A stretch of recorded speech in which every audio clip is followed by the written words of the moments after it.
So myself, Ashish, I'm from Pantnagar, Okay, Uttarakhand. Uttarakhand. okay, nice. And in which school are you in? Sir, campus school, Pantnagar.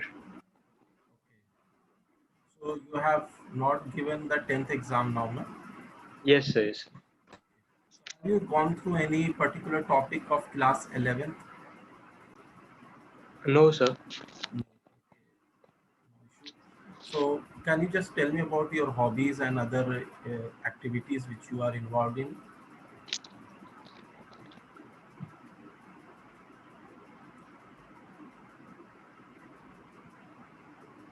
Yes, Ashish, can you listen to me? क्या तुम सुन पा रहे हो मुझे?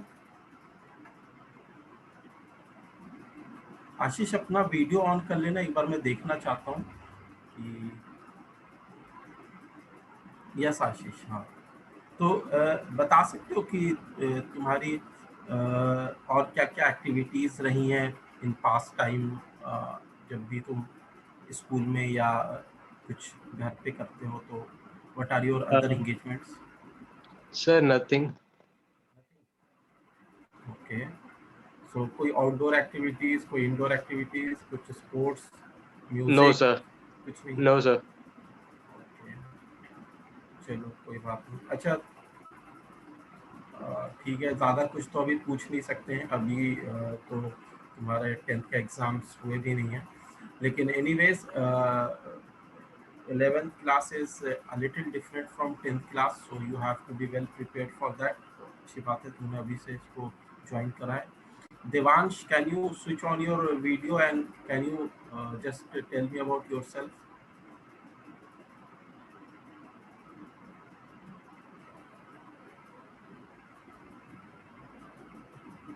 देवांश मेरी आवाज़ आ रही है तुम्हें Yes, sir. Sir, I just forgot to unmute my mic. तो देवांश सर अपने बारे में बताना थोड़ा So myself Devansh, and I'm same from Pandagi University, and uh, I study in campus school, and I've just moved from 10 to 12, 11th, and you have moved from 10 to 11 yes, sir. you have given your exam and the result has come No, sir. okay so you are expecting Like the boards have cancelled, so yeah no, some of the state boards I think have completed their exams but most of you are from CBSE I know so that's yes, why it has been cancelled it has been so do you know how the marking scheme will be done for class 10th how grades will be given so like it was told that um, internal assessment, the marks will be taken from internal assessment. So like I have no idea what there's no guideline actually regarding that. So like okay whatever the news comes, no I'll issue. catch it. Okay, thank you, Devansh. And one more person is with us now is Kaustub. Yeah, Kaustub Vaila. I think it is Kaustub Yes, sir. Valia. Okay. Vela. Oh, Vaila it is. Okay. So Kaustub, can you just switch on your video? Yes, sir.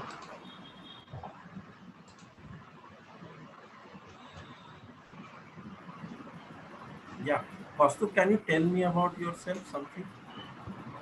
Yes, sir. My name is Kaustubh. I'm in 11th class and I play cricket in zonal level. Okay. Which zone? Delhi, East Delhi. East Delhi. Okay. Yes, sir. Yes. And then we have with us Parth. Parth, yes. Can you switch on your video? Yes, sir.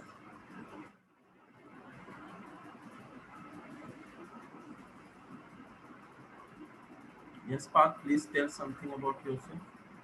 Yes, sir. Good evening, sir.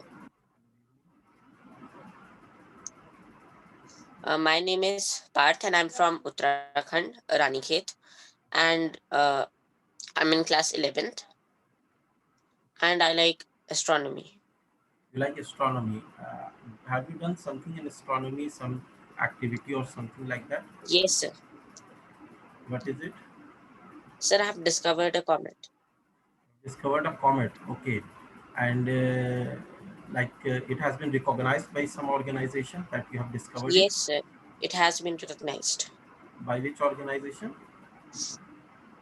Sir, by British Astronomical Union, BAU. Okay, okay. Very good. Congratulations.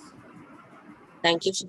We have interacted with Suryansh is remaining. Suryansh, can you switch on Yes, your sir. video?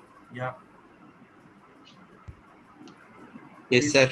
please switch on your video and tell us about yourself something. Yes, sir. It is showing here. You have to set your camera a little bit because your forehead is visible, lower part is not visible. Yeah, it's okay. Yes, sir. Just tell us about yourself in brief. Sir, can you repeat? Yeah, can you tell about yourself, like from where do you belong, which is your school, what are your hobbies? Yes, sir. Sir, my name is Suryansh from class 11th and I am belong from Pannagar GB Pant University. Any hobby or something? And my hobbies are playing chess, reading, playing cricket, etc. Nice. So welcome, Suryansh. So we Yes, have sir. 5 of us which have joined here: Suryansh, Ashish, Devansh, Kaustubh and Parth.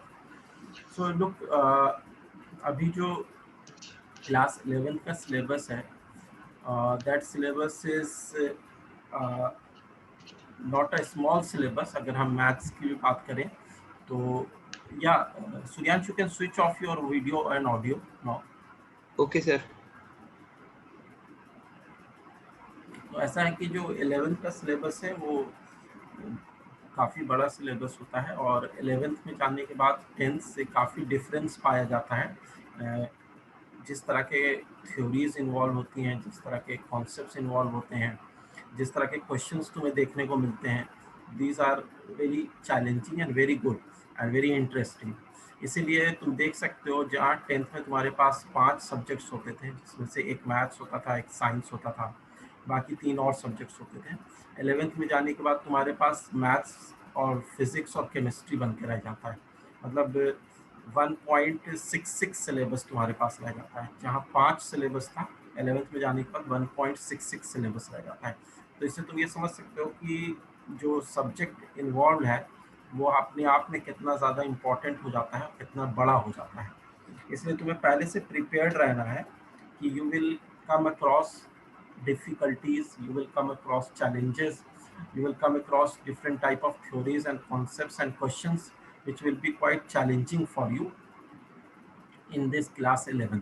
तो class 10 तक की जो हमारी mentality होती है, मैं भी class 10th में था और अब बच्चों को मैं पढ़ाता रहा हूँ काफ़ी टाइम से, तो मैंने देखा है कि कई बार क्या होता है कि बच्चे हताश हो जाते हैं और परेशान हो जाते हैं कि सर ये क्या हो रहा है कि क्लास 10th में हम लोगों के लिए इतना डिफ़िकल्ट क्वेश्चंस नहीं होते थे और क्लास 11th में आने के बाद इतना ज़्यादा सडन सर्ज इन डिफ़िकल्टी लेवल हो गया. तो उसमें घबराना नहीं है, उसमें जो है आराम से जो काम दिया जाता है उसको रेगुलरली करना है और उसको फॉलो करते जाना है और उस पे बेस जो होमवर्क दिया जा रहा है उसको करना है. और उसके अलावा you have to be very consistent.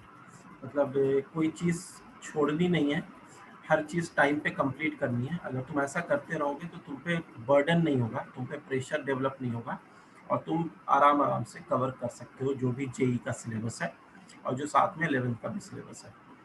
तो ये कुछ चीज़ें हैं जिसको ध्यान में रखना है और उसके बाद 11th के सिलेबस को टेकअप करना है.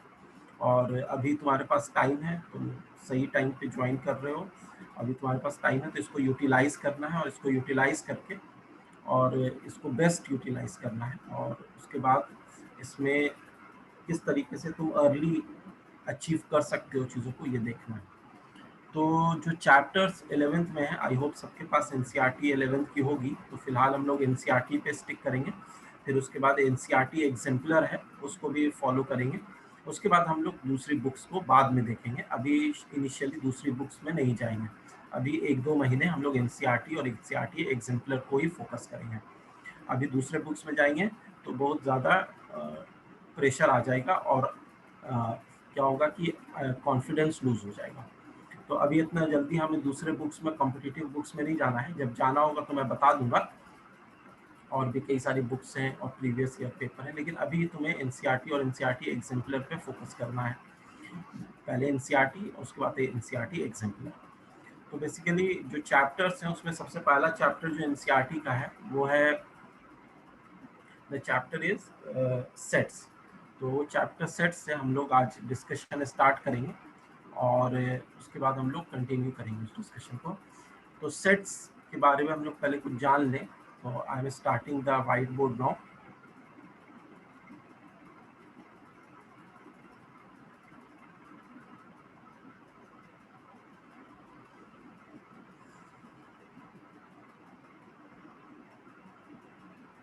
यस, तो जो पहला चैप्टर भी हम लोग देखने वाले हैं वो है सेट्स।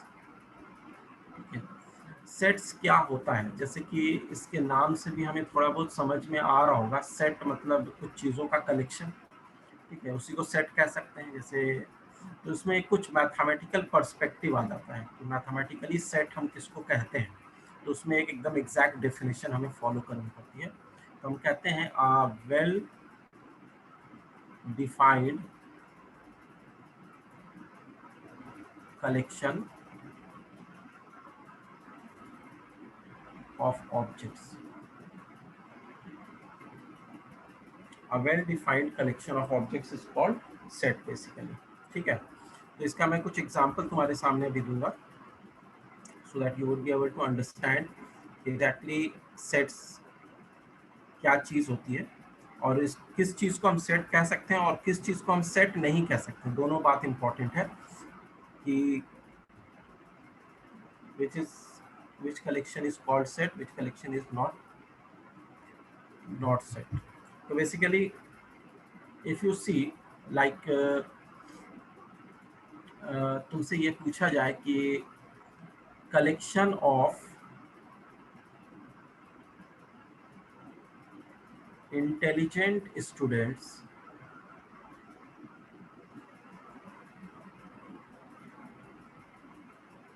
Of your class. ठीक है, तुम्हारी जो भी क्लास है, तुम्हारी अभी 10th की क्लास थी ना, तो 10th की क्लास में जो भी कलेक्शन ऑफ इंटेलिजेंट स्टूडेंट्स हैं, क्या उसको हम लोग सेट कह सकते हैं? तो यस सर। किसने No, कहा? sir. ओके, किसने यस कहा, किसने नो कहा, एक बार बता देना मुझे। यस सर कह सकते हैं। Part. No. Parth said no, someone said yes also. So Rashi. जिसने नो कहा है पार्थ, तुम बता सकते हो कि क्यों ये सेट नहीं कहलाएगा? Sir, because every student has different perspective. Every student has different perspective. तो पॉइंट यहाँ पर ये है कि ये जो है वेल डिफाइंड नहीं है। This is not well defined. Intelligent जो वर्ड है, this word is not well defined. क्यों वेल डिफाइंड नहीं है? क्योंकि किसी के लिए कोई और इंटेलिजेंट हो सकता है, किसी के लिए कोई और इंटेलिजेंट हो सकता है। किसी के लिए इंटेलिजेंस का लेवल काफ़ी हाई होगा, किसी के लिए इंटेलिजेंस का लेवल काफ़ी लो होगा। किसी को हम कहेंगे कि इस क्लास में तो कोई इंटेलिजेंट है ही नहीं। ठीक है, अगर आइंस्टाइन आ जाए या कोई ऐसा पर्सन आ जाए तो वो कहेगा कि इस क्लास में तो कोई भी इंटेलिजेंट नहीं है। और कोई ऐसा आ जाए जिसने कुछ भी नहीं पढ़ा तो वो बोले इस क्लास में तो सारे के सारे इंटेलिजेंट हैं, और कोई कुछ कह देगा, कोई कुछ कह देगा। तो it is not well defined.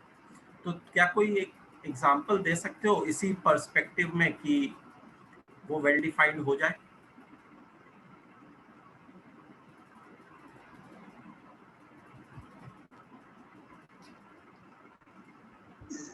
Sir collection of student of our class, intelligent हटा दे तो।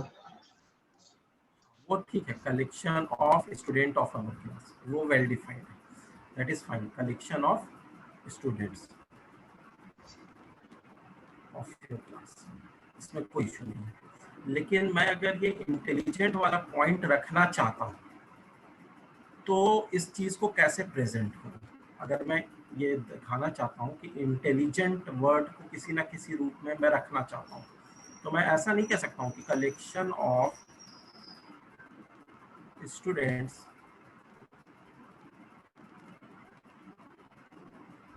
got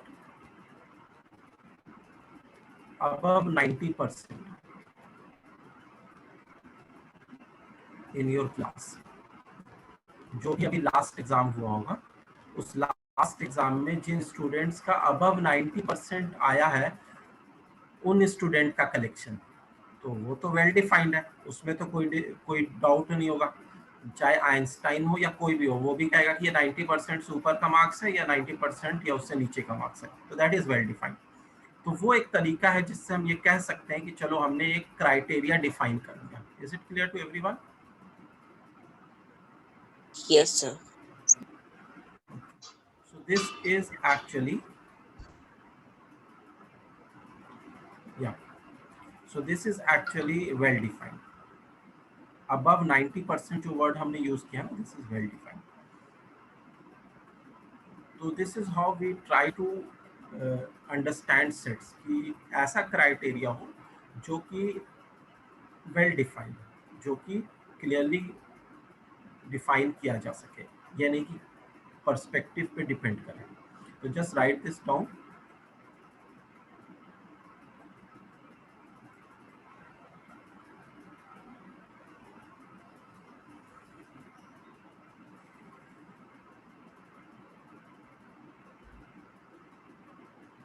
Okay, Ayushi has joined just now. Ayushi, welcome to the class. So we have had a discussion right now among ourselves, which included the introduction of every one of us. So can you introduce yourself? Good evening, sir. Yeah, so I've just joined now because of I didn't have the schedule right now. I know. From where do you belong? Sir, from Pannagar, Uttarakhand. Nice. So these are few examples of well-defined collection of objects, and just note this down. तो इनको हम क्या कहेंगे? Sets कहेंगे। जो तुम्हारा पहला chapter है जिसका नाम सेट्स है, उसको हम लोग इस तरीके से डिफाइन करते हैं। तुम लोग एक काम और कर सकते हो, instead of noting it down, you can take the screenshot and later you can fair it. Okay, sir. क्योंकि ऐसे स्क्रीनशॉट लेने में थोड़ा जल्दी हम लोग कर सकेंगे, अदरवाइज लिखोगे तो उसमें टाइम लगेगा, वो तो तुम बाद में भी फेयर कर सकते हो। Some of the denotions which we will come across, उसकी मैं बात करता हूँ उधर। So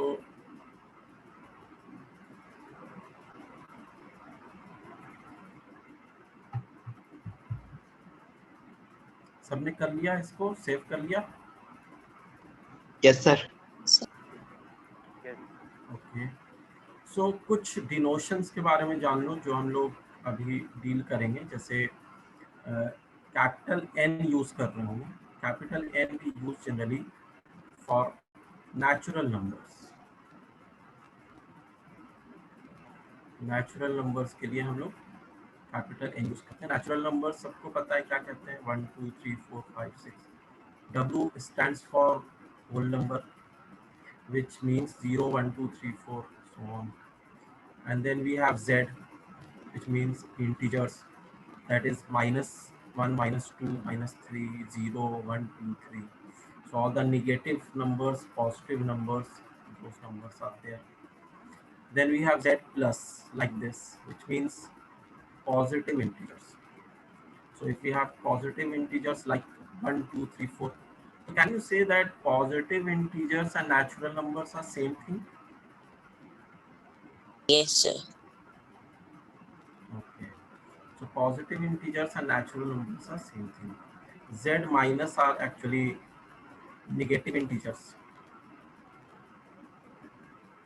Okay, can you tell me about whole number, इसको हम किस तरह का इंटीजर कह सकते हैं?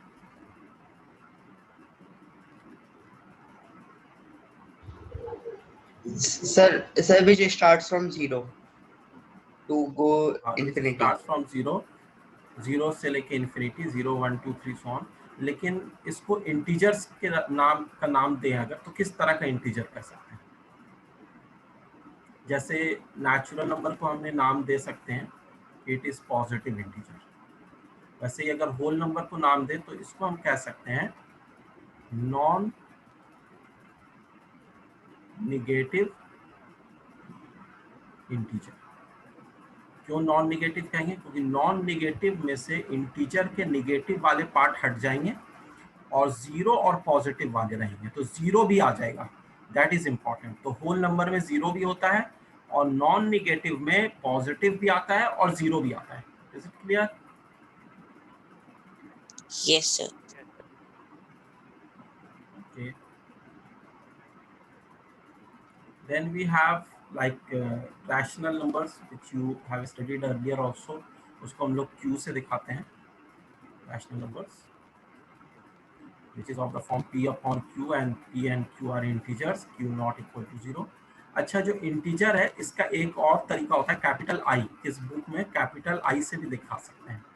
अगर तुम्हें कैपिटल आई मिल जाए तो डोंट गेट कंफ्यूज, तो ये Z भी यूज कर सकते हैं या I भी यूज कर सकते हैं। इरैशनल नंबर्स को हम लोग Q डैश से दिखाते हैं। Those numbers which are not rational are actually irrational numbers. जैसे पाई होता है, √2 होता है, √3 होता है, which are actually in decimal representation, which are non-terminating and non-repeating. And then we have real numbers.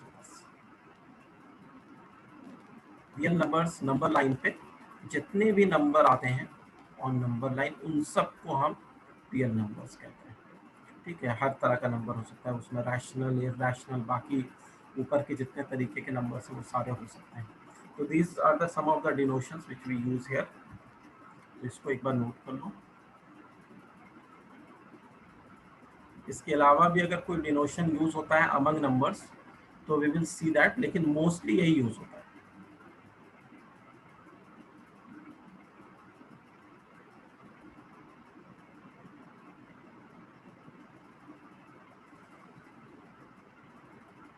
So just save these and I will clear this. Okay, sir.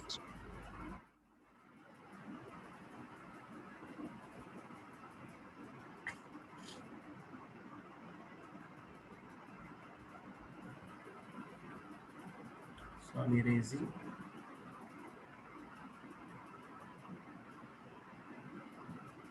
Okay.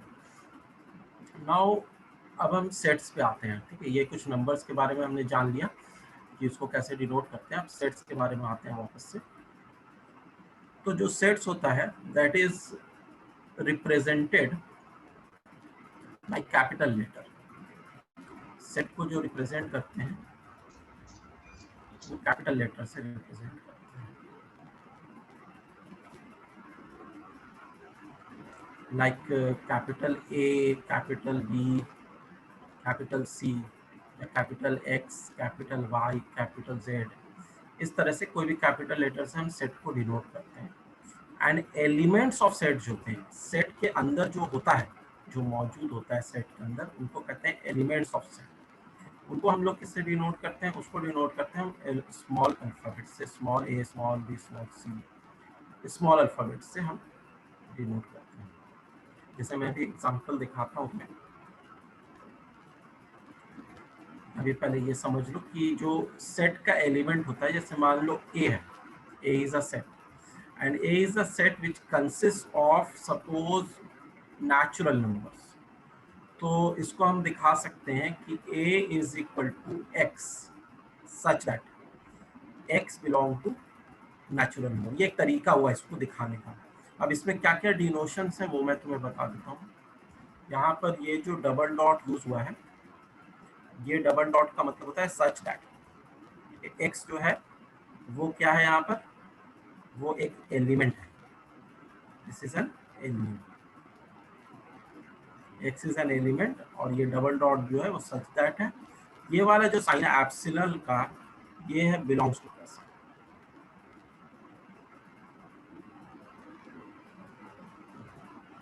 तो x such that x belongs to natural number, capital N के बारे में तभी हमने देख लिया। तो इसमें जो A सेट है, उस A सेट को हम ऐसे भी लिख सकते थे, जरूरी नहीं है कि बस ऐसे ही लिखा जाए, हम उसको ऐसे भी लिख सकते हैं कि A is equal to 1 2 3 4 and then we can put some dots. इससे ये समझ में आएगा कि इसका पैटर्न क्या है। तो ये सारे नेचुरल नंबर्स, तो तुम ऐसे भी दिखा सकते हो ए सेट को, और ऐसे भी दिखा सकते हो।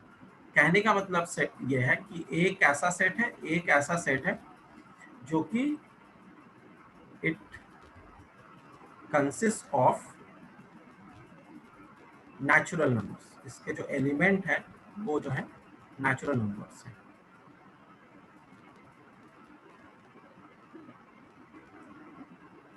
ठीक है, Yes, sir. तो ये जो दो तरीके से हमने दिखाया है, इनका नाम होता है, इनका नाम क्या होता है, इसको हम कहते हैं, this way of representing a set is called set builder form. इसको हम कहते हैं सेट बिल्डर फॉर्म। सर इसके कुछ रूलर और फॉर्म भी कहता है। एग्जांपल्स, हाँ रूलर फॉर्म भी इसका दूसरा नाम, रूल मेथड या रूलर फॉर्म। और ये जो दिखाया हमने, जिसमें एलिमेंट्स को लिख के दिखाया है, रिप्रेजेंट नहीं किया है, उसको हम कहते हैं, बता सकते हो? Roaster. सर रोस्टर और tabular. Roster form. Roster form और tabular form. This is called roster form, और we can also call it a tabular form, जिसमें कि हम हर एक एलिमेंट को लिख के दिखाते हैं। Sir we can also say listing form. हाँ, लिस्टिंग फॉर्म भी कर सकते हैं, क्योंकि इसमें हमने सारे एलिमेंट्स को लिस्ट किया हुआ है, एक-एक करके दिखाया हुआ है। इसके कुछ और एग्जांपल्स अभी हम लोग देखेंगे, तो just save this.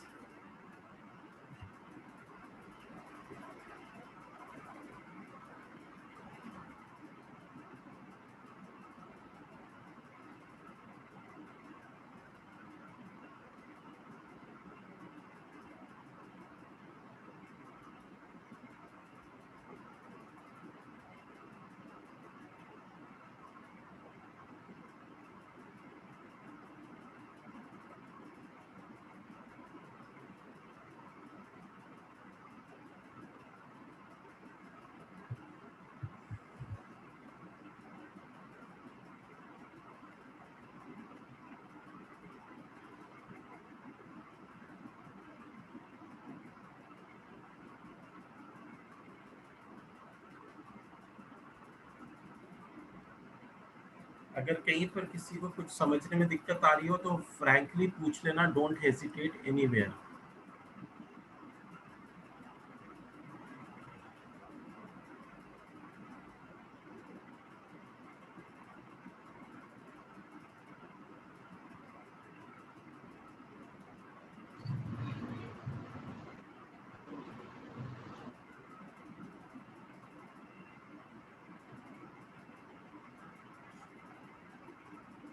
So I hope ये सबने सेव कर दिया होगा। तो let us see few more examples. Like if I want to ask you, write set B which consists of divisors of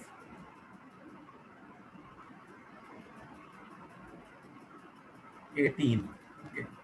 तो इसको दोनों फॉर्म में लिख के दिखाना है, सेट बिल्डर फॉर्म में भी और रोस्टर फॉर्म में भी। ये तुम अपने पास लिख लो, मैं देख तो नहीं सकता हूँ, लेकिन ये कि फिर ये तुम क्रॉस चेक कर सकते हो जब मैं इसका सही वर्जन लिखूंगा। तो दूसरा क्वेश्चन ये आ सकता है,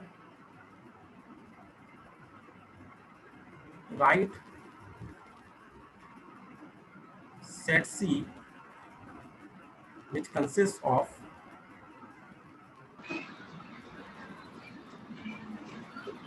odd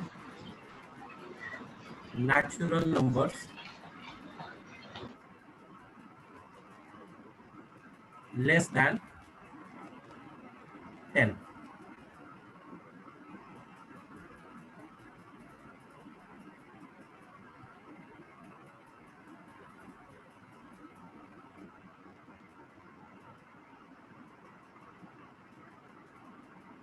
So just give some time and write in both the form, tabular form as well as set builder form.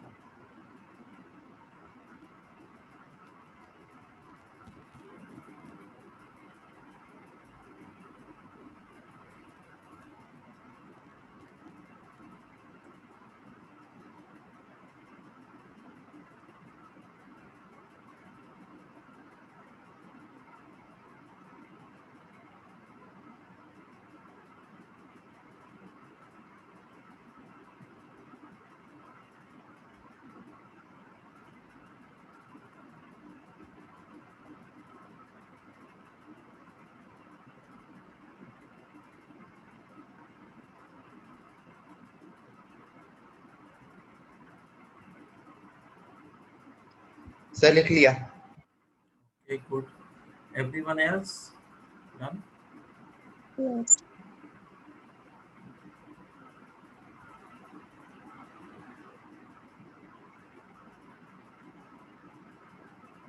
तो डिवाइजर्स ऑफ 18 बताओ, अगर हम इसको टैबुलर फॉर्म में लिखेंगे तो क्या क्या होंगे? सर 2 3 6 9 18। 2 3 6 9 18 और कुछ छूट तो नहीं रहा है? 1. हाँ सर 1 भी 1 आल्सो। 1 2 3 6 9 एंड 18 करेक्ट है। अच्छा, इसको अगर हम टैबुलर फॉर्म में लिखेंगे तो ऐसे लिख सकते हैं x की जगह हम कुछ और भी यूज कर सकते हैं, जरूरी नहीं कि हम x ही यूज करें, लेकिन जो भी हम यूज करेंगे वो स्मॉल अल्फाबेट यूज करेंगे। तो a such that a is divisor of 18। of 18। इसको सिंपली वर्ड में ऐसे लिख देंगे, a such that a is divisor of 18।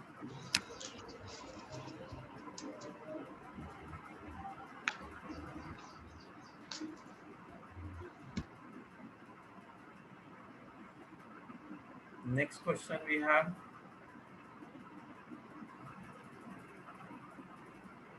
write set C which consists of odd natural numbers less than 10।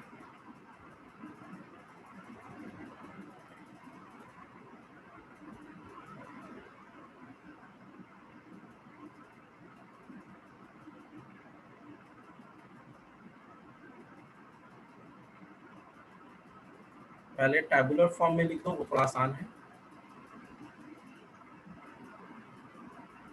What are the odd natural numbers less than 10? Sir 1 3 6 9। 1 3 5 7 9 1 1 3 3 5 5 7 7 9, ये सही है। 1 3 divisor नहीं है ना, यहाँ पे हम लोग ऑड नेचुरल नंबर की बात करें। 1 3 5 7 9 ये सारे ऑड नेचुरल नंबर्स हैं और 10 से छोटे हैं। आई होप इट इज क्लियर ना एवरीवन। अब इसको सेट बिल्डर फॉर्म में हम लिखना चाहते हैं, तो थोड़ा देखना ध्यान से कि कैसे लिख रहे हैं।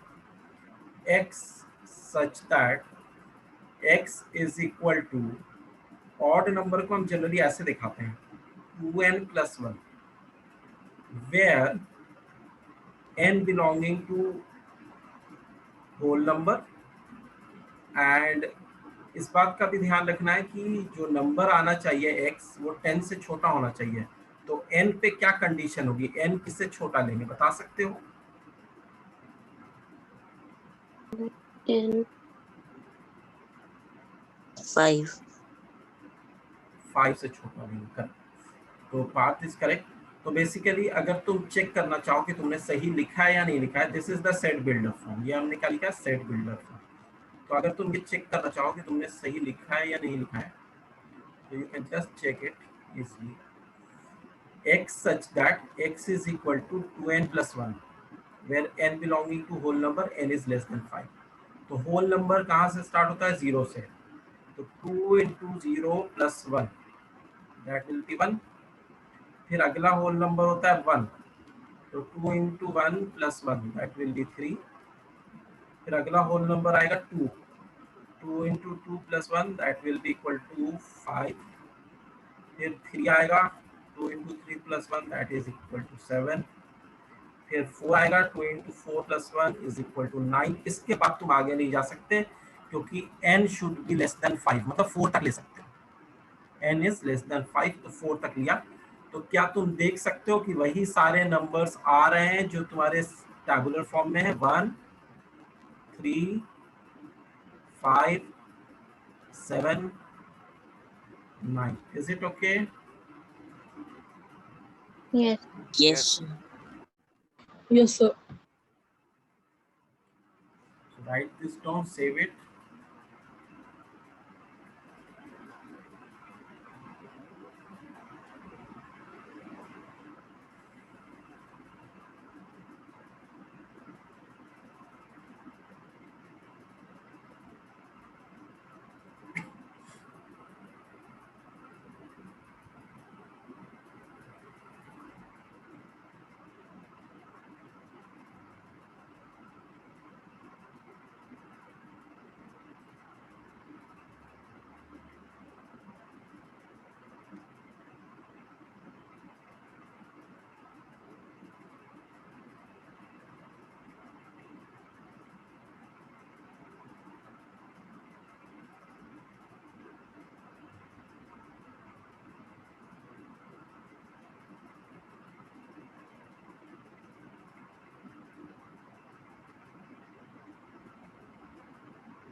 So I hope everyone has saved it.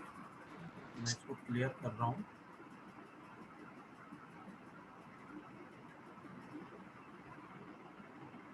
अच्छा, अब मैं एक क्वेश्चन दे रहा हूँ. Right set A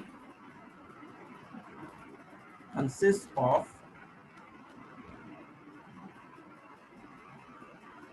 letters of the word school.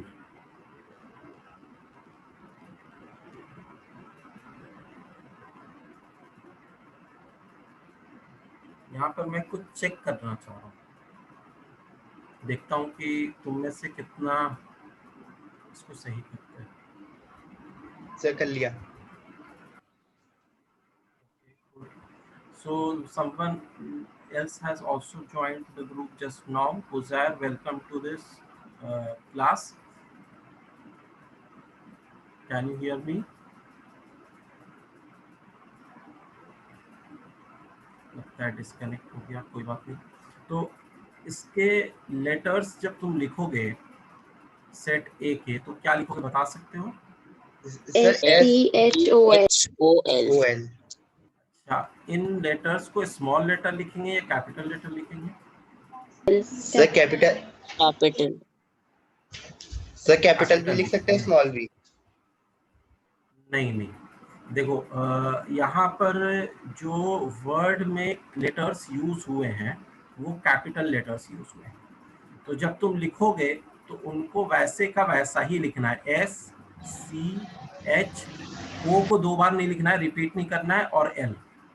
अच्छा, अब तुम्हारे पास क्वेश्चन ये उठता है कि हमने तो पढ़ा था कि जो भी डिनोट किया जाता है उसको स्मॉल लेटर से एलिमेंट्स को डिनोट किया जाता है. तो यहाँ पर लेटर को डिनोट नहीं किया जा रहा है, यहाँ पर इनके लेटर्स को लिखा जा रहा है.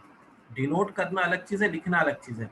इसी को तुम सेट बिल्डर में लिखते तो ऐसे लिखते, A is equal to X such that X is letter of the word school. तो यहाँ पर कौन डिनोट कर रहा है? यहाँ पर X डिनोट कर रहा है. ये स्मॉल लेटर में है. यहाँ पर A भी हो सकता था, W भी हो सकता था, कुछ भी हो सकता था, वो स्मॉल लेटर में होता. This denotes, this is not the element. तो एलिमेंट होना और एलिमेंट को डिनोट करना दोनों एक अलग चीज होती है. तो यहाँ पर जो एलिमेंट्स हैं उनको तुमने लिखा है. तो in this tabular form you have written the elements, उनको डिनोट नहीं किया है. तो जैसा एलिमेंट दिया हुआ है वैसा का वैसा ही लिखना है.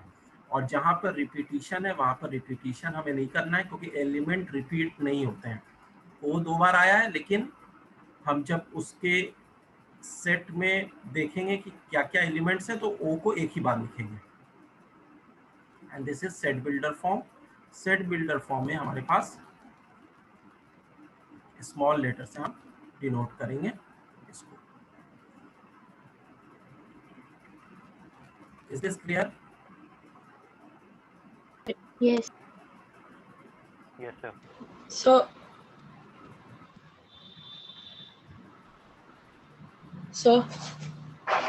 यस यस कौस्तुभ। सर जो आपने इससे पहले क्वेश्चन था उसमें था ऑड नेचुरल नंबर, हाँ, अगर वहां आ जाए even natural number less than 10, फिर वो कैसे होगा?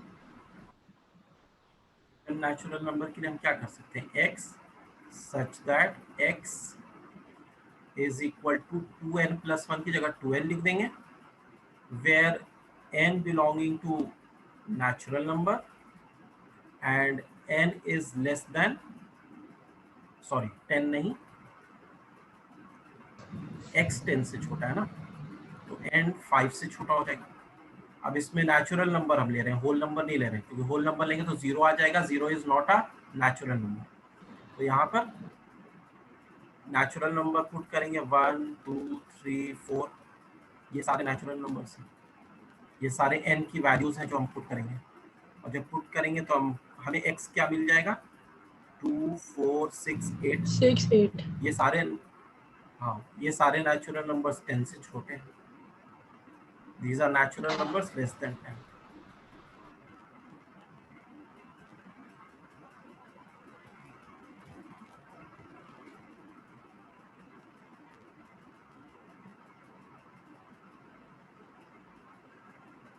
Is it clear, Kaustubh?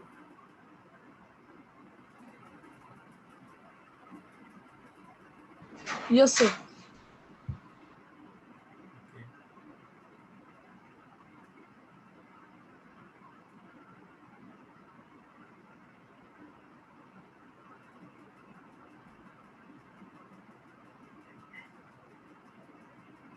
Nice. तो अब तुम लोग अगर एक क्वेश्चन और कर लेते हैं मेरे ख्याल से, then you would be more confident.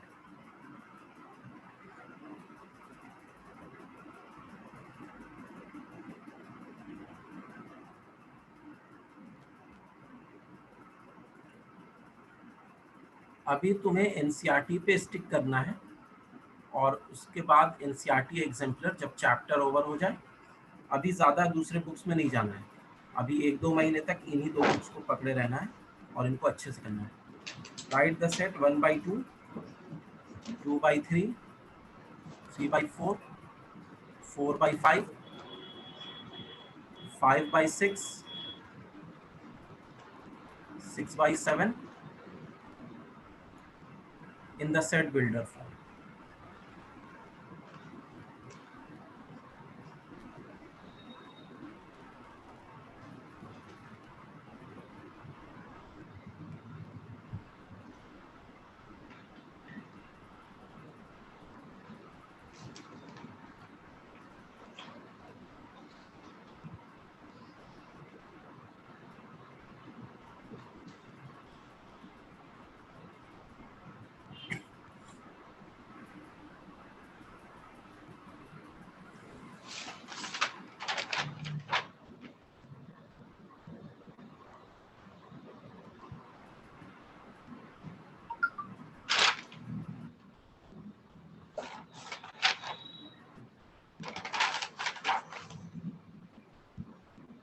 उसको अपना ऑडियो बंद कर देना।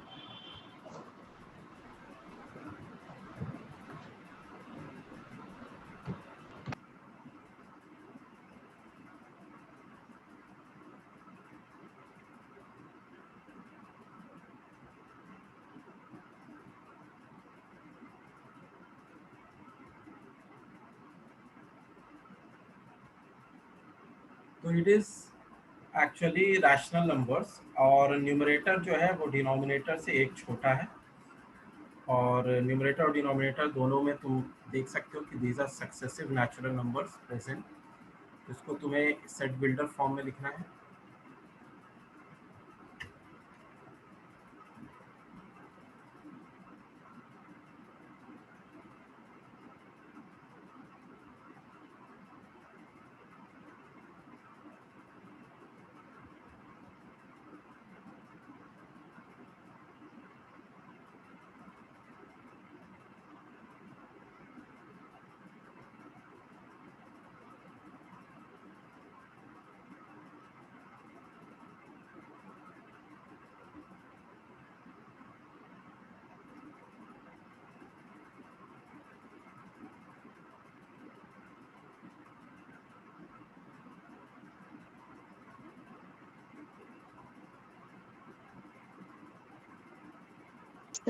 So done. Done, okay good. कैसे लिखा है तुमने, बता सकती हो? Then x such that x equals n upon n plus 1, comma n belongs to natural number, comma n is less than 8. n is less than 8, यहाँ पर थोड़ा सा तुम्हारा मिस्टेक हो रहा है। n is less than 7 होना चाहिए। Okay. Ayushi has written it correctly, बस थोड़ा सा उसका मिस हो गया इसमें। She has said that x such that x is equal to n upon n plus 1, इस फॉर्म का है, where n belonging to natural number, और ये जो न्यूमरेटर में है वो n है और नीचे में उससे एक बड़ा है, तो न्यूमरेटर में जो n है वो कहाँ तक गया है, 6 तक गया है, तो that should be less than 7। नीचे का n प्लस 1 ऑटोमेटिकली 8 से छोटा हो जाएगा। Is it okay? Yes, sir. Ayushi clear है? Yes, sir. Yes, sir.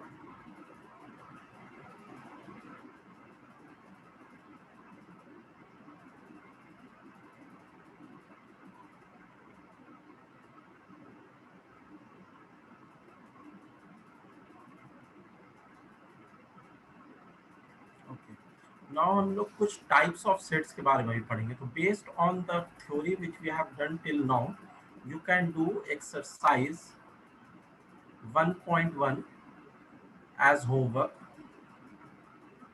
and also you can do solved examples before exercise. So always do solved examples also before you do the exercise. अब हम लोग अगली exercise की theory थोड़ा सा पढ़ने वाले हैं।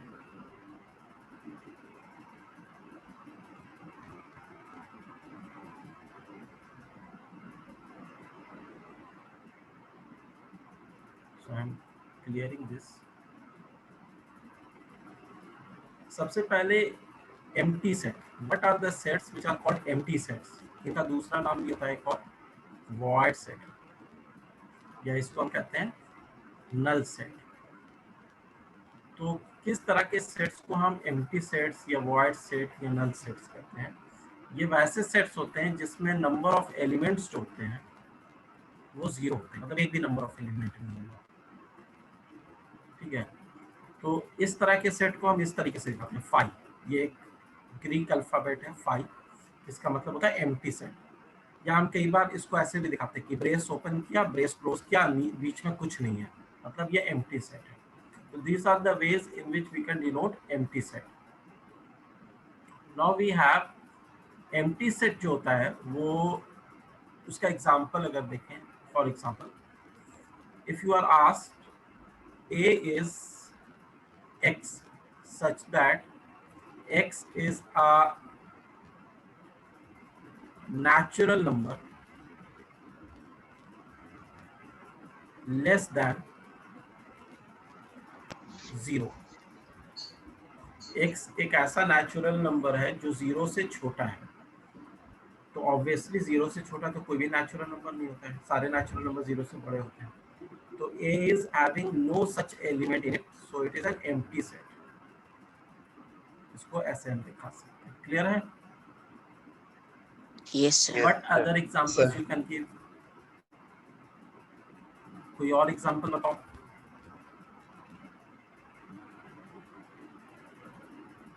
कोई अच्छा सा एग्जांपल।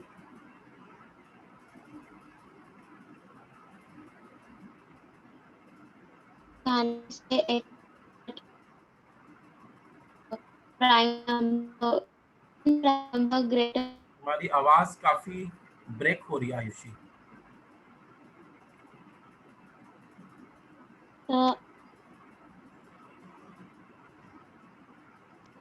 सर So, हाँ बोलो। x is such that x is an even prime number greater than 2. X is an even prime number greater than 2. Correct. X such that x is an even prime number greater than 2. तो सही बात है, 2 से बड़ा even number तो मिल जाएगा लेकिन prime नहीं मिलेगा। इवन भी हो और प्राइम भी हो एक साथ, वैसा बस 2 ही होता है और कोई नंबर नहीं होता है। और 2 से बड़ा अगर हम ढूंढेंगे तो हमें नहीं मिलेगा, ऑड प्राइम नंबर मिल जाएगा। तो B is also a null set.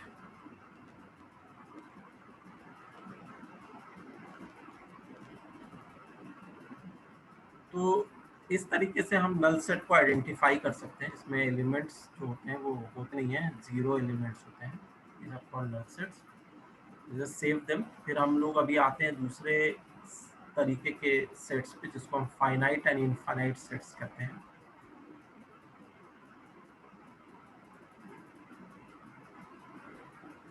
बस नाम से ही तुम कह सकते हो कि अच्छा फाइनाइट सेट का ये मतलब है, इनफाइनाइट सेट का ये मतलब है। Sir, which are countable? नहीं, काउंटेबल थोड़ा सा अलग चीज हो गई। फाइनाइट ऐसा भी हो सकता है कि that is countable but infinite. जैसे मैं भी तुम्हारे क्वेश्चन का जवाब देता हूँ, लेकिन पहले हम आ जाते हैं फाइनाइट सेट में। फाइनाइट सेट में number of elements are finite. Number of elements are finite मतलब वो एक बार के बाद जाके रुक जाते हैं, इनफाइनाइट नहीं होते हैं। इनफाइनाइट सेट्स क्या होते हैं कि number of elements are infinite. लेकिन मैं एक एग्जांपल ऐसा दे रहा हूँ जैसे भी तुमने बताया था उस बेसिस पे। काउंटेबल जैसे तुमसे कहा जाए कि A is a set which is having elements such that the elements are natural numbers। ठीक है, मतलब इसको तुम अगर टैबुलर फॉर्म में लिखोगे तो ऐसे लिखोगे 1 2 3 सो ऑन। तो दिस इज एक्चुअली काउंटेबल, इसको तुम काउंट कर सकते हो। 1 2 3 4 5 these are countable numbers but they are infinite। तो इसको तुम अनकाउंटेबल नहीं कहोगे। इनफाइनाइट का मतलब ये नहीं होता कि अनकाउंटेबल, काउंट किया जा सकता है लेकिन दीज आर इनफाइनाइट। अनकाउंटेबल का एग्जांपल क्या हो गया? अगर तुम अनकाउंटेबल की बात करो जिसको काउंट नहीं कर सकते हैं, जैसे एक सेट ले लो B, x such that x belong to real number. तो ये इनफाइनाइट भी है और अनकाउंटेबल भी है, क्योंकि रियल नंबर को तुम काउंट नहीं कर सकते। कहाँ से काउंटिंग स्टार्ट करोगे, किसको क्या पैटर्न बनाओगे? You can't right it in tabular form. इसको तो तुम टैबुलर फॉर्म में लिख सकते हो। जैसे ये तुमने इसको सेट बिल्डर फॉर्म लिखा और उसके बाद उसको नीचे में तुमने कैसे लिख दिया? टैबुलर फॉर्म में लिख दिया। टैबुलर फॉर्म में क्यों लिखा? क्योंकि you can decide the pattern and you can count them. लेकिन तुम अगर रियल नंबर का एग्जांपल ले रहे हो तो रियल नंबर को तुम सेट बिल्डर फॉर्म में ही लिख सकते हो। अगर तुम चाहो कि इसके एलिमेंट्स लिखना चाहो तो एलिमेंट्स नहीं लिख सकते। तो काउंटेबल एंड अनकाउंटेबल अलग कॉन्सेप्ट हो गया, फाइनाइट एंड इनफाइनाइट अलग हो गया। Number of elements are finite, तो इसमें जैसे तुम कह सकते हो कि A is a set x such that x belong to natural number and x is less than 5 कर दो, तो ये फाइनाइट हो गया। इसमें फाइनाइट नंबर ऑफ एलिमेंट्स है। 15 भी कर सकते हो तो भी फाइनाइट है। कोई भी लिमिट लगा दिया तो इट इज फाइनाइट।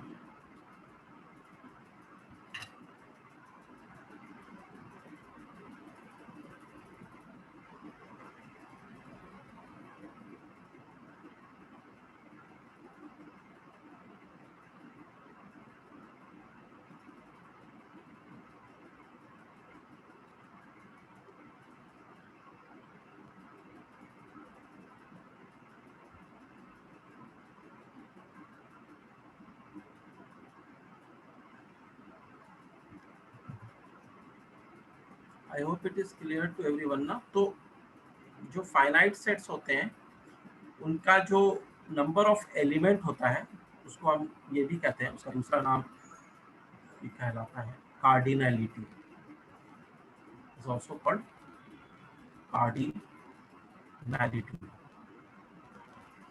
ठीक है, तो इसको कई बार हम ऐसे दिखा सकते हैं कि number of elements in the set A या cardinality of the set A, O of ए।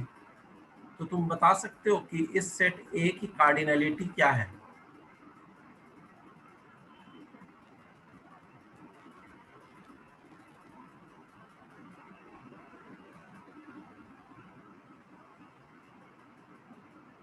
मतलब नंबर ऑफ एलिमेंट्स इसमें कितने हैं?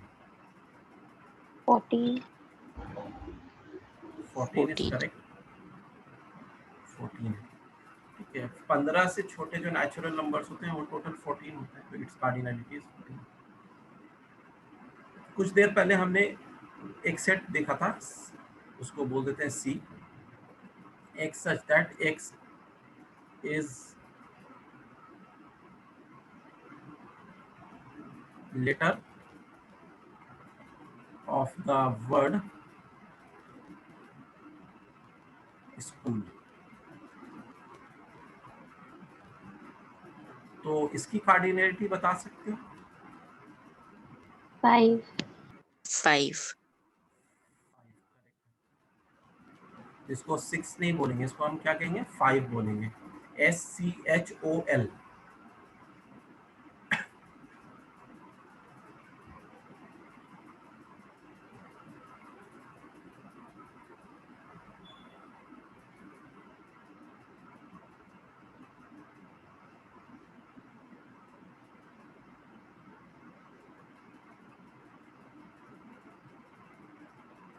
So just note this down।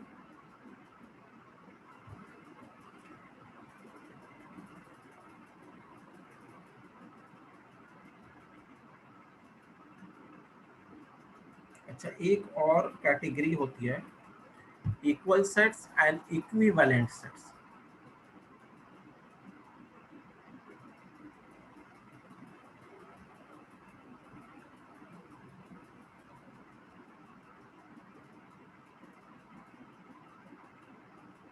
So I am clearing this. I hope everyone has saved it. किसी को कोई doubt तो नहीं है? Anyone Sir? having?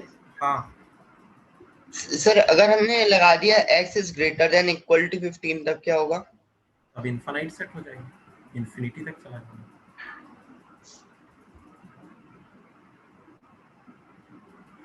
x अगर ग्रेटर देन इक्वल टू 15 तुमने कर दिया तो मतलब 15 से काउंटिंग शुरू करोगे और उसका एंड तो कभी हो ही नहीं सकता है।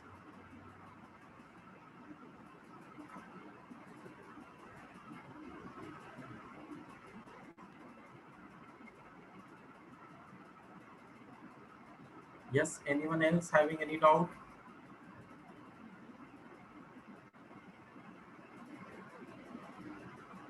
No, sir.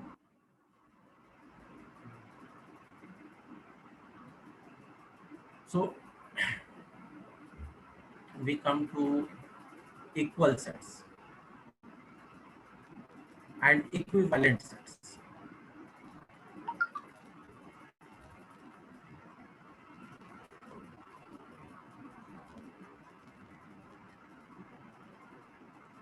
इक्वल सेट्स क्या होते हैं और इक्विवेलेंट सेट्स क्या होते हैं? इक्विवेलेंट सेट्स हम उन सेट्स को कहते हैं जिसमें number of elements are equal. Equal. Yes, तो जैसे एक सेट हो गया x such that x is letter of the word school, और b हो गया x such that x belong to natural number and x is less than equal to 5। तो अगर तुम आइडेंटिफाई करो कि दोनों में नंबर ऑफ एलिमेंट्स कितने हैं, तो you will observe that number of elements in the set A is 5 number of elements in the set B is also 5। दोनों में जो नंबर ऑफ एलिमेंट्स हैं वो 5 है। तो हम कह सकते हैं कि A and B are equivalent sets, right? Yes, sir. Yes, sir. अच्छा, इक्वल सेट्स क्या होते हैं? इक्वल सेट्स में ये होता है कि नंबर ऑफ एलिमेंट्स ही बस सेम नहीं होंगे। नंबर ऑफ एलिमेंट्स तो सेम होंगे ही, वो तो ऑब्वियस है, उसके एलिमेंट्स भी सेम होंगे। तो इक्वल सेट्स में क्या होता है कि elements are same, same elements होते हैं। तो एक सेट ए ले लेते हैं, इसमें कहते हैं X such that X is letter of the word loyal and B is x such that x is letter of the word alloy। मैंने वर्ड अलग अलग सेलेक्ट किया, एक लॉयल सेलेक्ट किया है और एक alloy सेलेक्ट किया है। लेकिन तुम ध्यान दो, अगर हम इसके लेटर्स को लिखने लगेंगे, if we want to write the letters of the set A loyal, तो LOYA, L तो दोबारा नहीं लिखेंगे, एक बार लिख लिया है। और B के लेटर्स को लिखेंगे, अगर B सेट में जो एलिमेंट्स हैं उसमें A L O Y, तुम कह सकते हो कि जो भी लेटर्स A में है वही लेटर्स B में है। A and B are exactly equal sets, isn't it so? Yes, sir. Yes, and sir. यहाँ पर क्या था? Number of elements in A is equal to number of elements in B. ये थी कार्डिनलिटी, दोनों की सेम है। और यहाँ पर क्या है? दोनों सेट्स सेम है, sets are same, here cardinality is same.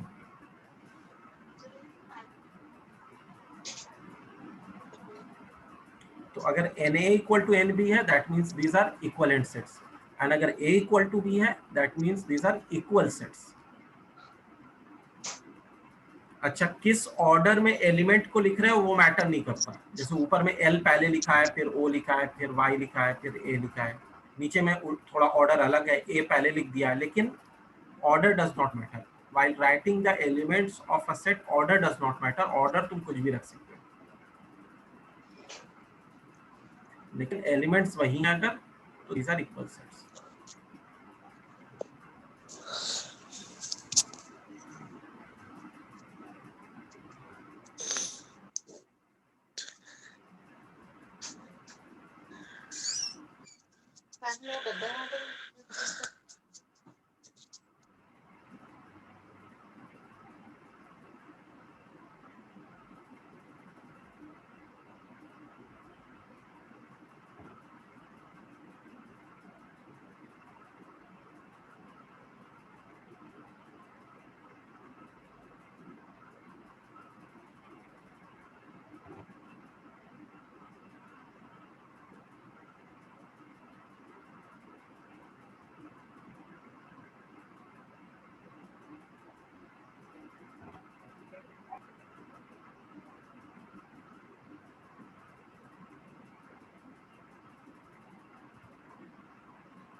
Anyone having any doubt anywhere in this?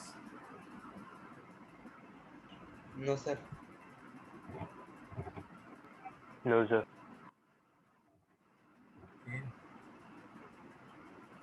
So ये तुम्हारा हो गया एक्सरसाइज 1.2। अब हम लोग एक्सरसाइज 1.3 की थ्योरी करेंगे, जो थोड़ी सी डिफिकल्ट है। एक्सरसाइज 1.1 और 1.2 जो है वो तुम्हारा mainly types of sets, introduction of sets, representation of sets, इन सब पे डील करता है। लेकिन 1.3 एक्सरसाइज की जो थ्योरी है वो सबसेट्स के ऊपर डील करती है, तो उसको अभी हम लोग देखेंगे।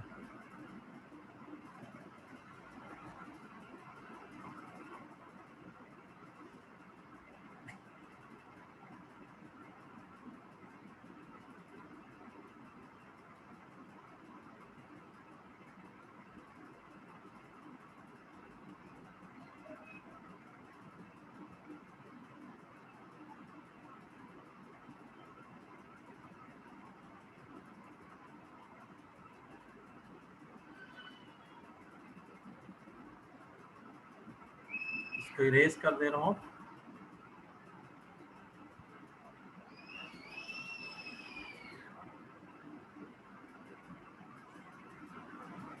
सबसेट्स में क्या होता है कि we call that A is subset of another set B.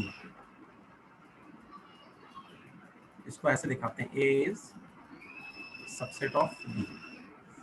इसका मतलब ये हुआ कि if X belongs to A, X कोई एलिमेंट है, वो अगर A को बिलोंग करता है, then X will belong to B. तो X B को भी बिलोंग करेगा।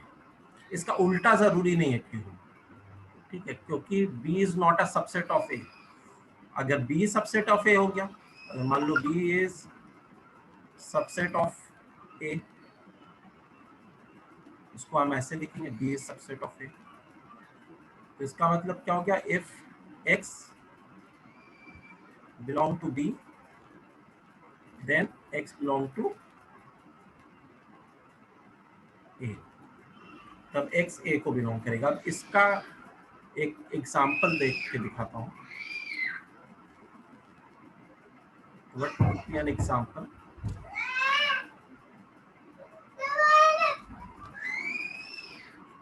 Like we have a set A जिसमें एलिमेंट्स हैं सपोज 1, 3, 5, और एक सेट B है जिसमें एलिमेंट है 1, 2, 3, 4, 5, 6, ठीक है।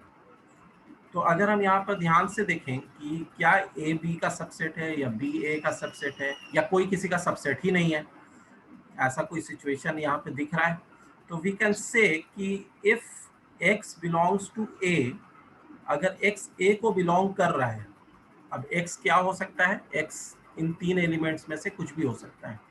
X चाहे तो 1 हो सकता है, X चाहे तो 3 हो सकता है, X चाहे तो 5 हो सकता है। तो अगर X A को बिलोंग कर रहा है तो we can say then X belongs to B also. तो 1 जो है वो B में भी है, 3 जो है वो B में भी है, 5 जो है वो B में भी है। तो अगर X A को बिलोंग कर रहा है तो X B को भी बिलोंग कर रहा है। लेकिन इसका उल्टा नहीं है। इसका उल्टा क्या नहीं है कि if X belongs to B, can we say that X belongs to A? नहीं, क्योंकि 2 है जो B को तो बिलोंग कर रहा है लेकिन A को कहाँ बिलोंग कर रहा है। तो then X belongs to A is not true always, ऐसा नहीं होगा। तो सबसेट जैसे कि वे वर्ड से हमें समझ में आ रहा है, सब इंस्पेक्टर, सब ऑर्डिनेट, सब असिस्टेंट, सब डायरेक्टर, ये सारे जो वर्ड्स होते हैं, मतलब एक होता है बड़ा और एक होता है उससे थोड़ा सा छोटा। तो मतलब जो बड़ा है उसके अंदर एक्स्ट्रा एलिमेंट्स हो सकते हैं, लेकिन जो उसका सबसेट होगा उसके अंदर वही एलिमेंट्स होंगे जो बड़े वाले के अंदर पाए जा रहे हैं, उसके अलावा कुछ नहीं होगा। उससे कम हो सकता है लेकिन उससे ज्यादा नहीं हो सकता है। ये बात समझ में आ रही है? Yes. Okay everyone, this concept is clear कि सबसेट का क्या मतलब हुआ? Yes, sir. Yes. Just save this. तो हम यहाँ पर क्या कह रहे हैं कि A is a subset of B.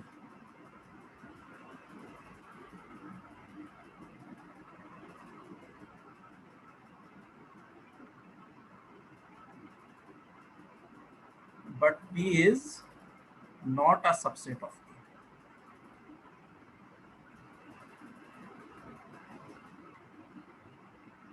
तो नॉट दिखाना है तो उसके लिए हमें क्रॉस लगा देंगे.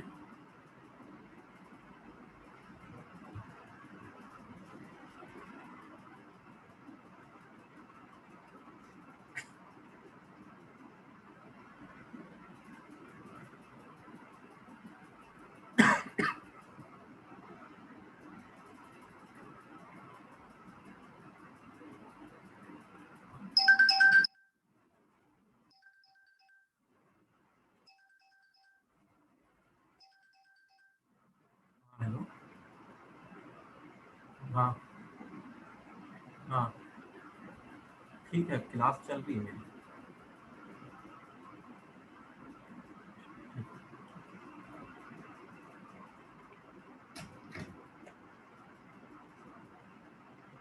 Sorry for I had to attend a call.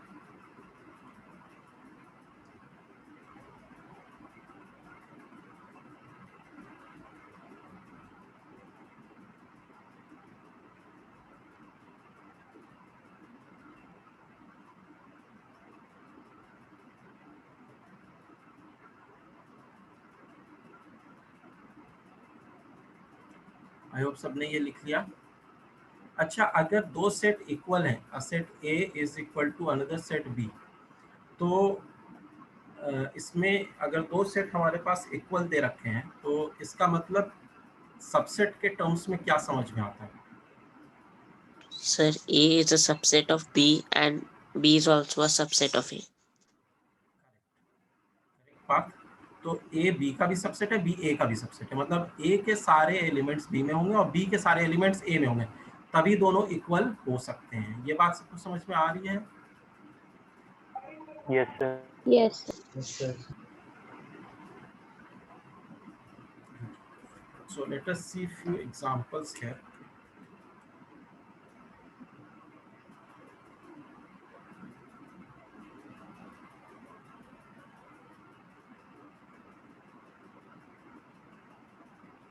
अच्छा, एक चीज और जो मुझे बतानी है वो पहले बता दूं, उसके बाद एग्जांपल्स मान लो. Intervals as subset of real number. जैसे नंबर लाइन पे तुम्हें दे रखा है 2,3, 2 और 3. 2 और 3 के बीच में जितने भी रियल नंबर्स हैं उन सबको तुम्हें इंक्लूड करना है. तो तुम उनको कैसे रिप्रेजेंट करोगे? तो उनको रिप्रेजेंट करने के लिए हम एक तरीका लगाते हैं. मान लो 2 और 3 के बीच में जितने भी नंबर्स हैं सबको इंक्लूड करना है और 2 को और 3 को भी साथ में इंक्लूड करना है. तो we write a square bracket 2, 3. इसको ये ब्रेसेस नहीं यूज कर रहे हैं यहाँ पे. Braces are used only for showing the elements, लेकिन हम यहाँ पर कंटिन्यूअस वैल्यू को दिखाना चाह रहे हैं. मतलब कंटिन्यूअस वैल्यू का क्या मतलब हुआ? 2 के बाद 2.01 या उससे भी छोटा हो सकता है, 2.001, 2.3, 2.7, 2.9, 2.99. ये जितने भी डेसिमल्स में है 2 और 3 के बीच में, या फिर इरेशनल नंबर भी 2 और 3 के बीच में बहुत सारे हो सकते हैं. √5, तो √6 हो सकता है, √7 हो सकता है. तो जितने भी नंबर्स रियल नंबर्स हैं 2 और 3 के बीच में, उन सब को अगर हम intervals as subset of R दिखाना चाहते हैं तो उनको एक स्क्वायर ब्रैकेट में ऐसे दिखाते हैं. अच्छा, अगर 2 को इंक्लूड कर रहे हैं और 3 को इंक्लूड नहीं कर रहे हैं तो 2 को स्क्वायर से दिखाएंगे और 3 को ओपन से दिखाएंगे, लाइक दिस. अच्छा, 2 को इंक्लूड नहीं कर रहे हैं और 3 को इंक्लूड कर रहे हैं तो 2 को ओपन से दिखाएंगे और 3 को क्लोज से दिखाएंगे. और अगर दोनों को इंक्लूड नहीं कर रहे हैं लेकिन उनके बीच के नंबर्स को इंक्लूड कर रहे हैं तो दोनों को हम ओपन से दिखाएंगे. तो दिस इज हाउ. तो इन जनरल मैंने 2 और 3 लिया है. नंबर लाइन पे कोई भी हो सकता है, A हो सकता है, कोई भी नंबर B हो सकता है, कोई भी नंबर. तो इनके बीच में हमें इंटरवल्स लेने हैं. तो as a subset of real number, तो उसको हम इस तरीके से रिप्रेजेंट करते हैं. मतलब like A, B closed, A closed, B open, और A open, B closed, and both of them are open. Is it okay? Yes, sir. Okay, now we will see some example.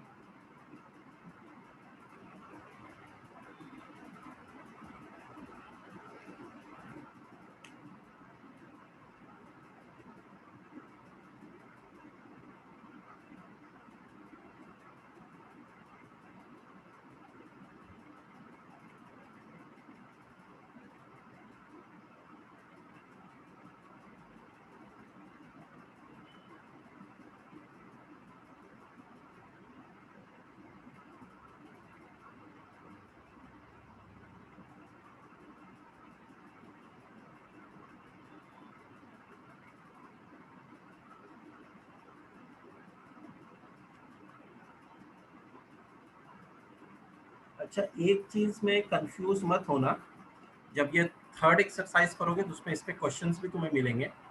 दो तरह का symbol है, ठीक है? दो तरह का सिंबल कौन सा है? एक ये वाला सिंबल है और एक ये वाला सिंबल है। This symbol means belongs to, और बिलोंग्स टू कब यूज होता है? When an element belongs to a set, तो हम ये सिंबल यूज करते हैं, any element belongs to set. और सबसेट का यूज कब होता है? When a set is a subset of another set. तो यहाँ पर दोनों तरफ सेट ही होते हैं, एक दूसरे का सबसेट होगा, लेकिन जो बिलोंग्स टू होता है उसमें लेफ्ट साइड में एलिमेंट होता है, element belongs to a set. तो इसका कुछ एग्जांपल मैं तुम्हें अभी दिखाता हूँ।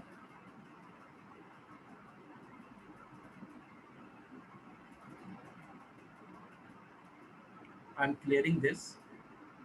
So we have a question in which given a set is having element 1, 2, 3, 4 as a set and as an element inside the set, 5. Which of the following statements are incorrect and why? Statements कौन कौन से हैं? ये तुम्हारी third exercise का question ही है। तो statements कौन कौन से हैं? 3, 4 is a subset of A.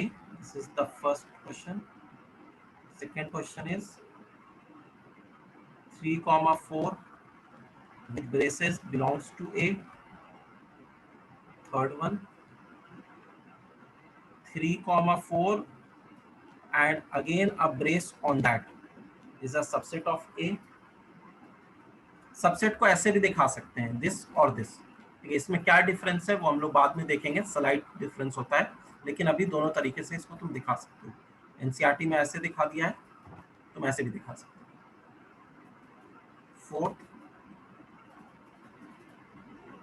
1 belongs to A. Fifth 1 is a subset of A. इसके टोटल 11 पार्ट्स हैं, तो मैं सारे पार्ट्स अभी नहीं डिस्कस कर रहा, शुरू के 5 पार्ट्स डिस्कस कर रहा हूँ, जिससे कुछ आइडिया लगेगा कि how do you understand about a subset and how do you understand about an element. तो अब तुम मुझे बताओगे कि फर्स्ट वन ट्रू है या फॉल्स है, सेकेंड वन ट्रू है या फॉल्स है, similarly third one, fourth one and fifth one.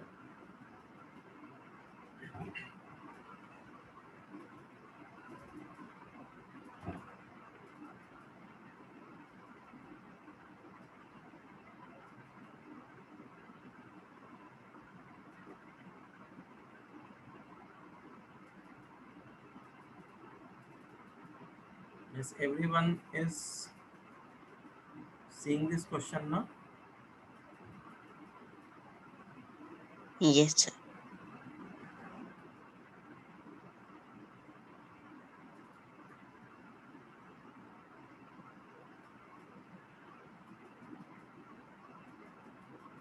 So 3, 4 with the brace is a subset of A होना चाहिए या belongs to A होना चाहिए? This is the question. Sir, belongs. Belongs होना चाहिए, belongs, क्योंकि this with the brace is an element of this set A. Yes, This sir. overall is an element of this set A, so this actually belongs to A. This is true, but this is false. Is it okay? अब अगर हम इस 3, 4 पे जो bracket लगा हुआ है इसको समझ सकते हैं कि दिस बिलोंग्स टू ए। अब इसके ऊपर एक ब्रैकेट हम अगर और लगा दें तो ये अब बन जाएगा एक सेट, और ये कैसा सेट होगा? This is called singleton set. Singleton set हम किसको कहते हैं? जिसमें नंबर ऑफ एलिमेंट बस एक होता है, number of element is only one. तो इसमें एक ही एलिमेंट है, and that element is 3,4 with the bracket. 3 अलग नहीं है, 4 अलग नहीं है, 3,4 दोनों मिलके एक एलिमेंट बना रहा है, क्योंकि उसके आगे ब्रैकेट लगा हुआ है, ब्रेसेस लगा हुआ है, और उसके ऊपर एक और ब्रेस लगा दे रहे हैं, तो ये हो जा रहा है सिंगलटन सेट। तो ये this is a subset of, this is true. ये बात समझ में आ रही है? सर नहीं आई। नहीं आई? देखो, एक घर है, ठीक है, दिस इज अ होम। इस होम को हम नाम दे रहे हैं सेट ए। इसमें 4 कमरे हैं, 1 2 3 4। इस कमरे में 1 रह रहा है, इस कमरे में 2 रह रहा है, इस कमरे में 3 और 4 दोनों रह रहे हैं, और इस कमरे में 5 रह रहा है। अब तुमसे कहा जाए कि इसके कौन कौन से कमरे हैं। कमरे का मतलब एलिमेंट। ये कमरा हो गया, रूम्स, रूम्स का मतलब हो गया एलिमेंट्स। तो 1 is an element of this set, 2 is an element, 3,4 combined is an element, क्योंकि उस रूम में दोनों रह रहे हैं, 5 इज एन एलिमेंट। तो टोटल कितने एलिमेंट हो गए? 4 एलिमेंट हो गए। Yes sir. हुए या नहीं हुए? अब हम क्या कर रहे हैं कि इस 3,4 को हम क्या कहेंगे कि this belongs to the set A, क्योंकि ये एक साथ एक कमरे में रह रहे हैं और उस कमरे को हम एक एलिमेंट कह रहे हैं।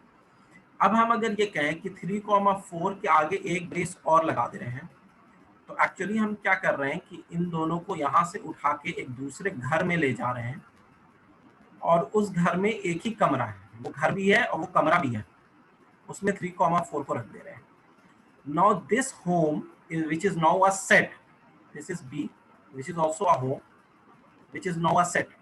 क्योंकि ये सेट क्यों बन गया? क्योंकि एलिमेंट के आगे तुमने ब्रेस लगा दिया, तो now this has become a set. ये बात समझ में आ रही है? Yes sir. Yes sir. तो वो जो सेट है इस वाले होम का सबसेट कहलाएगा, क्योंकि उसके एक कमरे में से एक घर बनाया गया है। Is this clear? Yes sir. Yes. Good. तो इस तरीके से तुम इस बात को समझ सकते हो कि elements are actually rooms and the whole home is actually the set. अब वैसे ही जैसे 1 बिलोंग टू ए है, ये 1 है, is this belong to A? Yes, sir. True. Yes sir. And 1 is a subset of A, is this true? No, sir. False. False. ठीक है। तो इस तरीके से इसके और भी पार्ट्स हैं, लेकिन अगर तुम ये कॉन्सेप्ट समझ लो, belongs to, subset, does not belong to, is not a subset, तो तुम और भी पार्ट्स इसके कर सकोगे। तो what is your homework basically is to complete till exercise 1.3 after doing the solved examples of each exercise.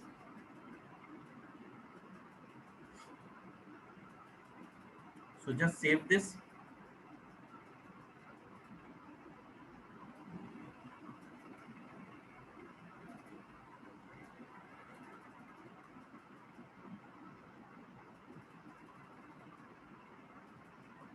Devansh is saying, sir, I would like to know how many elements are in this set. There are 4 elements.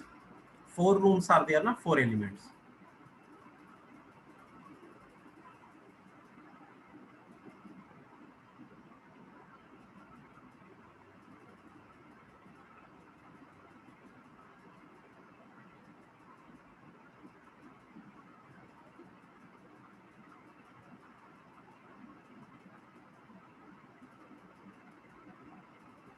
Devansh clear है? Yes, sir.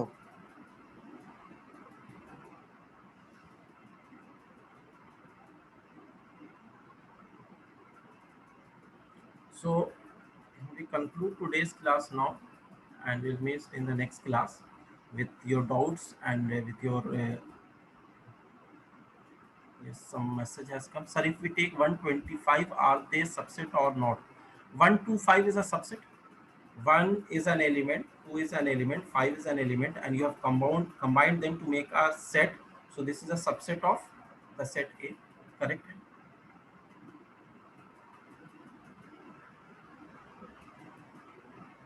Kaustubh, clear? तो जब तुम solve examples करोगे ना तो तुम्हें और भी अंडरस्टैंडिंग डेवलप होगी, फिर एक्सरसाइज के क्वेश्चंस और अच्छे से कर सकते हो.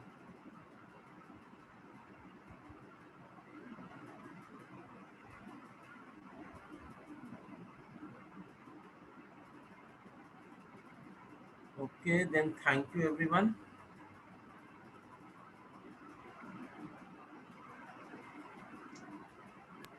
Thank you, sir. Thank you, sir. Thank you, sir.